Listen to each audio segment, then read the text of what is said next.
Is it possible to have two different themes in a single HDB unit? The amazing designers at i.Poise made the impossible come true by converting this 5-room unit into a seamless dual-key unit. Well, today we are going to explore lots of amazing designs, so stay tuned.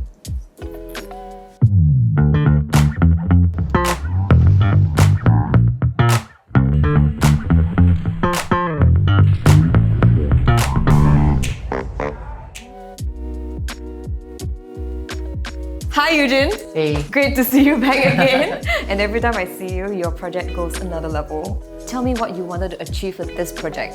For this project, we wanted to achieve 3 things. First, it's the technicality of the layout, and then we want for 2 generations to be able to live in this place, and lastly, for the aesthetic design. When I first stepped into this house, I was like, wow, there are 2 different areas, and I think what's special is that you have your own privacy in each room. Yes. Because of this dual key unit. Very important for 2 generations, because Yeah. sometimes they want their own space. I think all of us want our own space. So it's really cool concept. I've never seen this in any other HDB before. Rarely. I've never come across one like that. Yeah. The first room, which is this one, super wide, but very clean, very minimalistic. But it's beautiful. And then when I hop into another room, it's like, wow, am I in the same house? Totally different theme there. Very different, Yeah. a bit more colors, a bit Yes. more fun, more vibrant as well.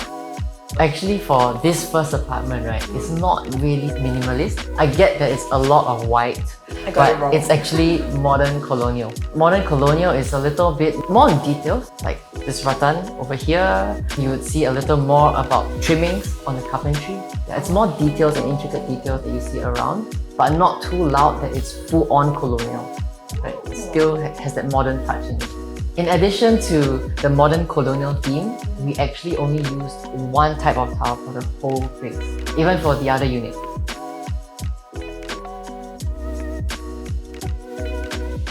Is it not common to use a single tile for the entire house? Not really. A lot of people, they try to have many different types of tiles in different areas. Like my bedrooms, I want vinyl, or I want something else like parquet, and then the bathrooms are another tile.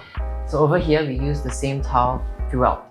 We use only one color for this whole place. Yes, it's very meticulous planning. Walking into the modern colonial side of this house, you would notice that actually at the entrance, there is like a walk-in wardrobe, but at the corridor. And one section is actually meant for the client's used clothes. So there's actually a ventilated area where they can hang their used clothes there, and at the same time, it will not be cooped up and stinky. I was walking through earlier on, but I didn't see any wardrobe. It's hidden behind the feature wall. Perfectly hidden.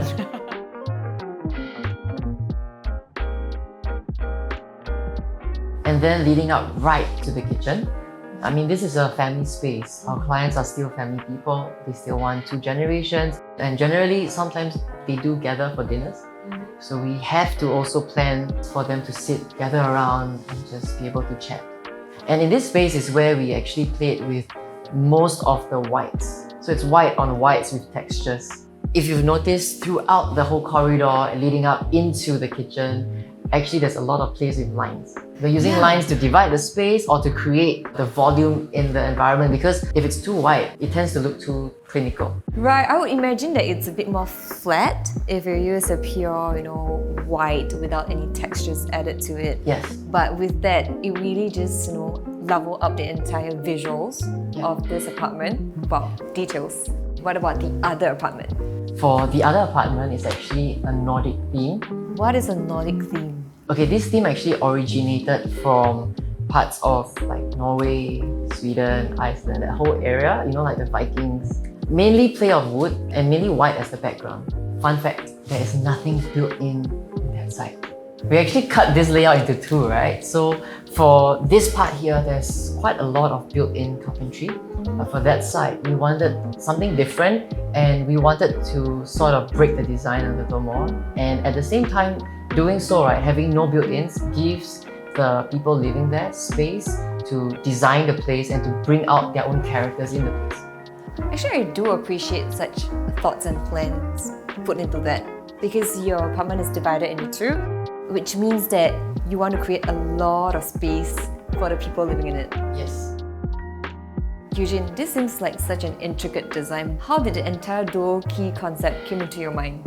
The clients actually came to us and they shared with us a problem that they had, right? They wanted to have 2 generations to be living in one apartment, but they really value their privacy a lot. So when we were discussing internally in our interior design teams, we actually realized that, hey, why not we do a dual key design? Because we see this a lot and it's also very popular in private housing in Singapore, right?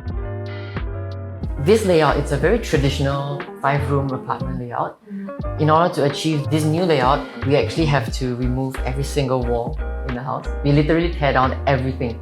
And our team just sat down, discussed, and we rebuilt everything again. Under the concept in mind that we want to split this house into 2, making it a dual key. Wow, it's like building up 2 entirely new apartments. Where we are right now is actually the balcony. We actually hacked down everything and we reshuffled everything around. So what used to be the common bedroom is now the master bedroom. We relocated the kitchen, we reoriented it according to HDB regulations, and at the same time also trying our best to meet the practical needs of the family. Wow, because you are not boxed up by a certain fixed design. You really just go all out to explore what's flexible, but yet at the same time you stick to the HDB rules. Yes. Impressive. Before we actually start any design planning, we have to just think of our client's lifestyle, their brief, and imagine if it was us that's going to be living in there. So what do we need? We need a living space, we need bedroom, we need a study table, and definitely a shared kitchen space. So we had to plan those things out in that half first, and then we see how we can also do something on the other side. I love how you put yourself into your client's shoes and think of such small details and then plan out the entire layout of the apartment again.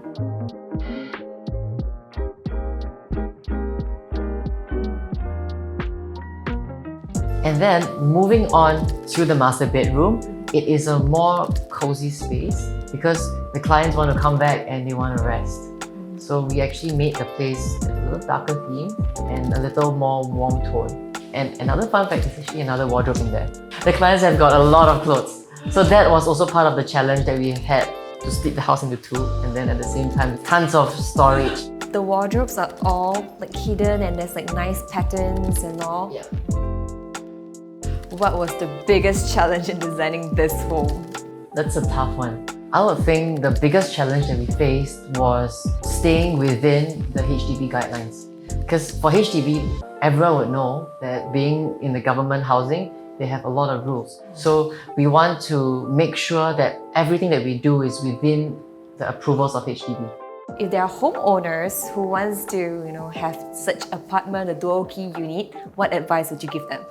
My advice would be, firstly, of course, come down with your floor plan with a fully ready brief. I mean, I get that not everyone would know exactly what they want, that's why we are here. But for example, like sharing about having 2 generations coming to stay in this space, things like I want a man cave, for example. So these are some things that it's good for clients to throw it out there so that we can think about things and also we can help them to consider the space. But definitely, of course, a little trade-off or compromise might be needed because after all, this is a HDB flat and the floor plan is rather squarish and fixed in most cases. So in summary, come with what you want, know what you want, and leave the rest to them. I gotta say, all of you are very skillful because I can imagine that if the entire apartment is solely just in white, it would look flat. And you need an experienced designers to think through all the designs to bring out the full potential of the theme. For a design like this, it takes years to cultivate and it takes a lot of experience looking at many different types of designs, which is why in i.Poise we have a deep bench of designers where our seniors train the juniors and so on and so forth. So whenever we have plans or we have a more challenging concept such as this, that's where our design team comes together and we just think and plan what are the things we can do to make the home stand out. Wow, I've learned so much today, and this design is only made possible because of the skillful planning by the i.Poise team behind the scenes. I love the designs, the intricate details, and the overall ambience of this home. Or should I say 2 homes? Thank you, Eugene, for having me today. And I No problem. really love this tour. It's so new to me and I hope you like it too. We'll see you. Bye.